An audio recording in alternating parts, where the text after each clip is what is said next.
Hi all, so today we will be talking about how to inculcate mindfulness in your children. Whether you are a parent, a teacher, an educator or a caretaker, if you can introduce mindfulness to your children, nothing like it. Well, many people feel that mindfulness is equal to meditation or yoga. That's not true. Mindfulness simply means staying in the current moment, noticing the current situation. When we talk about mindfulness, we say that we have to include all the five senses in the best of the manner.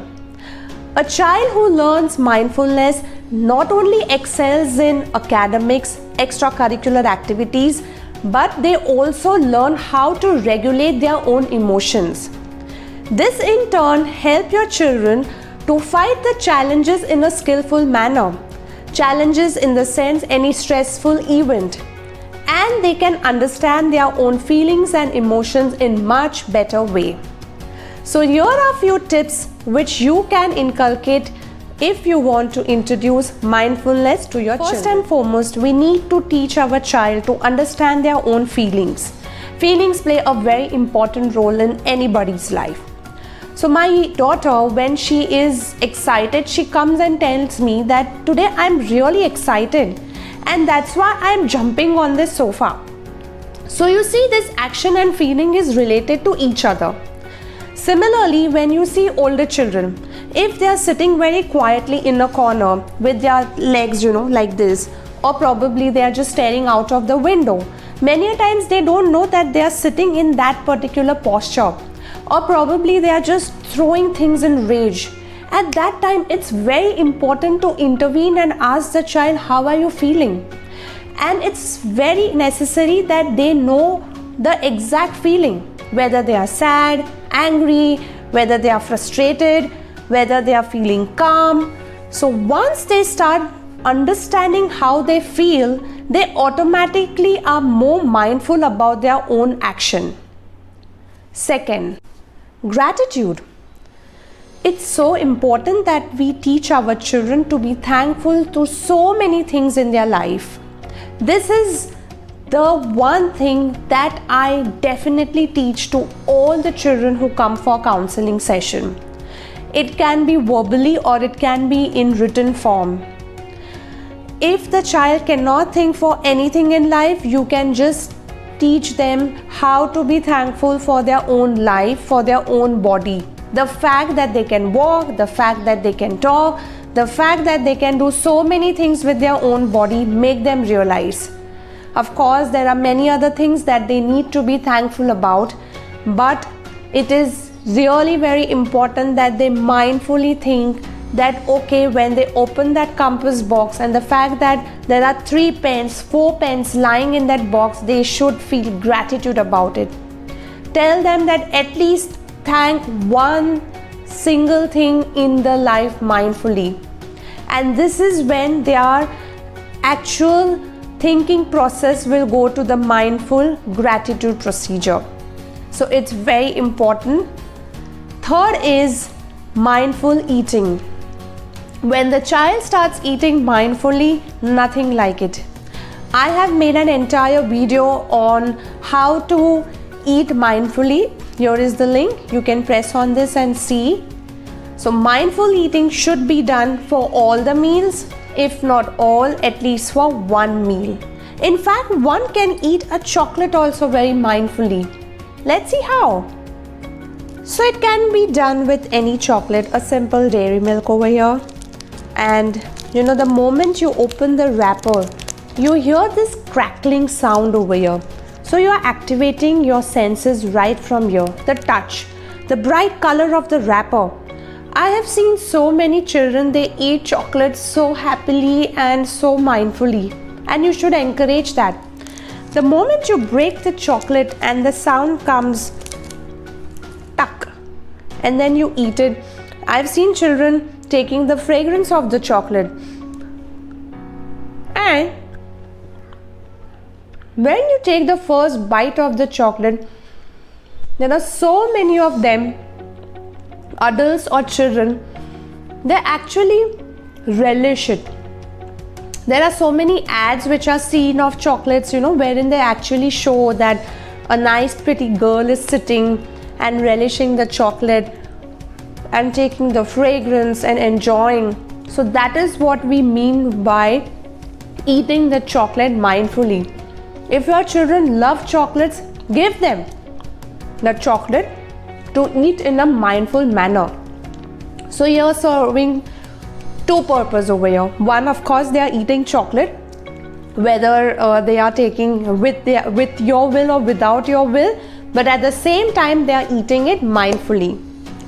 Next, now mindful breathing can also be done in various forms.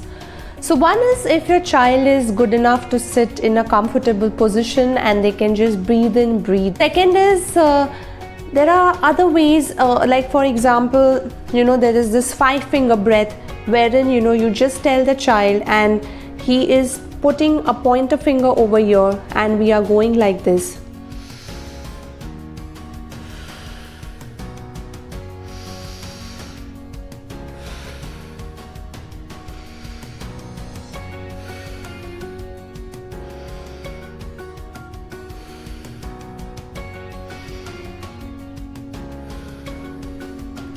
So over here, the moment the finger go up, we do breathe in, and when the finger go down, we do breathe out.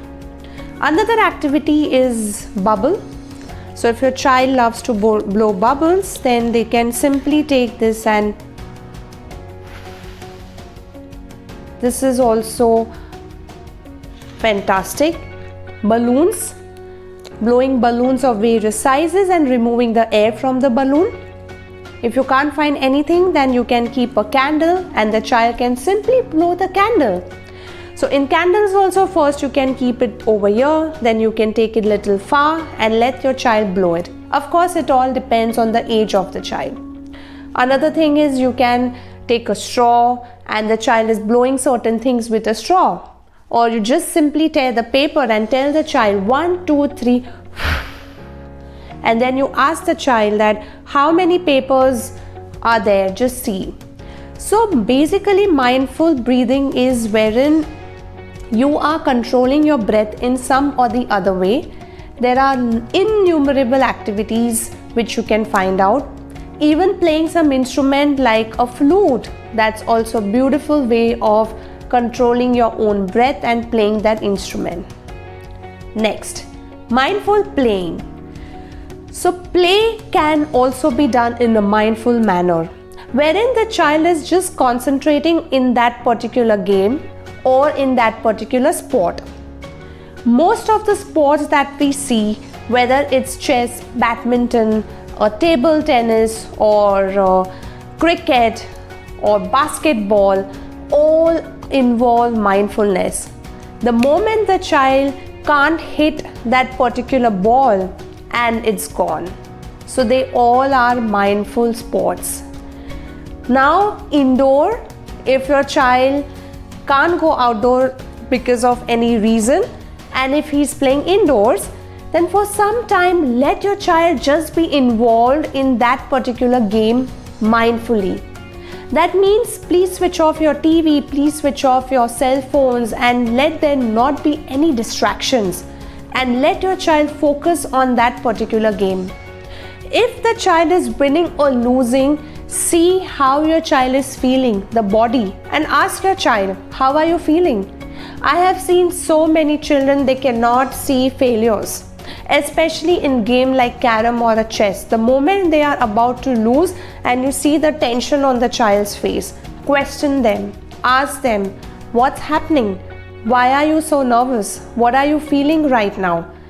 Again, we are not saying it's good or bad, but we are helping the child to bring those feelings under their control.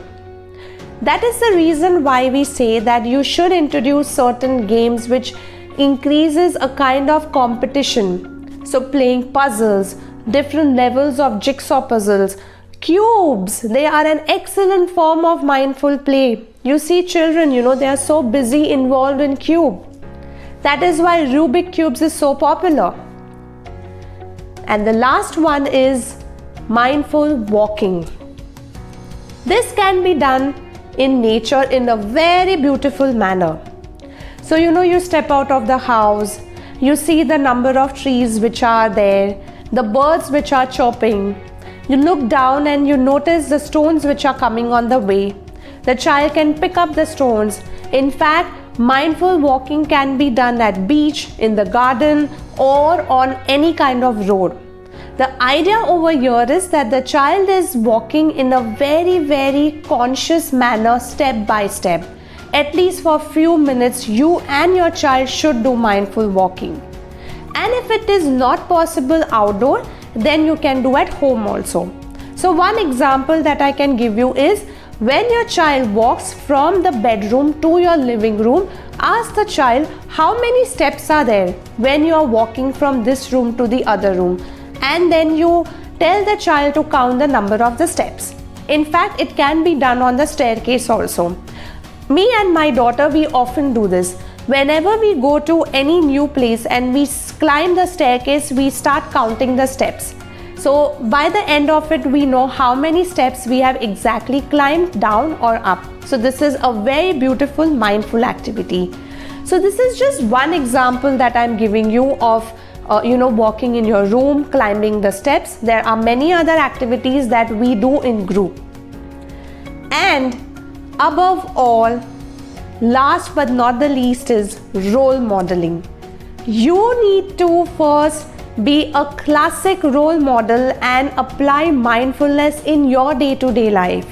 If you do that, then your child will definitely do it. So how do you role model? Well, there are many tips and tricks for you which you can do in terms of role modeling. Example, when your child is sharing something with you, you have to give 100% listening ear to that child, rather than your eyes being on that mobile and then saying yes.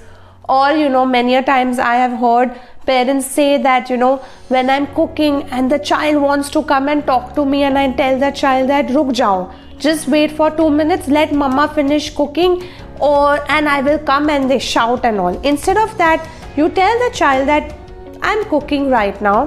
Why don't we finish cooking and let's talk one-on-one once I finish cooking. If you want to know more tips about how you can inculcate mindfulness in your day-to-day life, I have a video. You can go through it. And if you want more tips in terms of regards to mindfulness, how you can improve relationship with your child, then please write in the comments. I will be more than happy to make a video on that. And the purpose of this video was to just give you an overview that how you should include mindfulness with your children in day-to-day life. These are just few activities, generic and the broad ones. There are many other. If you wish that you have a group, and if you want me to conduct any workshop for that particular group based on mindful activities, I'll be more than happy to do that. You can contact me by email or WhatsApp. And we also do online and offline sessions both. Of course, offline is not possible right now. Online, we can do it. And if you like this video, I request you to share with your friends. Subscribe to our channel by pressing on the bell icon so that you don't miss out on any notifications. And any thoughts or any views about this topic or any other topic, please pour in comments. I read all the comments. So thank you so much, and stay home, stay safe, take care, bye-bye.